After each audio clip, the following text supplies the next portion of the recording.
கிச்சனுக்குள்ளே போகலாம். Half Pavul black உளுந்து எடுத்திருக்கேன், அதுக்கப்புறம் பாதாம் எடுத்திருக்கேன், முந்திரி எடுத்திருக்கேன், அதுக்கப்புறம் தேங்காய் எடுத்திருக்கேன், சால்ட் எடுத்திருக்கேன்.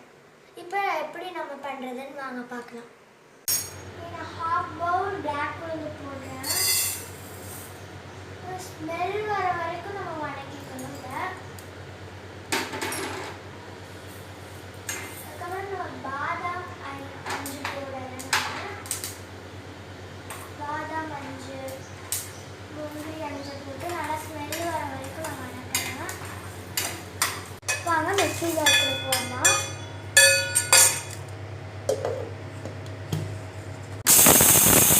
இந்த மாதிரி வந்துச்சுன்னா போதும். இப்போ நம்ம வந்து 3 கிளாஸ் வாட்டர் ஊற்றணும்.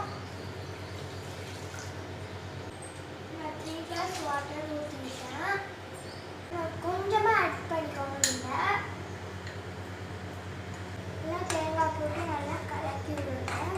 அதுக்கப்புறம் நம்ம இன்னைக்கு ஒரு 2 நிமிஷம் கலக்கி விட்டால் போதும், நல்லா வெந்துடும். நான் உங்களுக்கு வேணும்னா தேங்காய் தூவிக்கலாம், உங்களுக்கு வேணாம்னா தேங்காய் தூவ வேணாம். நான் தூவி தான் எப்பவுமே சாப்பிடுவேன். வந்து எப்படி இருக்குன்னு நம்ம சேர்த்துக்காங்க. It is delicious. நீங்களும் அந்த டிஷ்ஷை செஞ்சு பார்த்துட்டு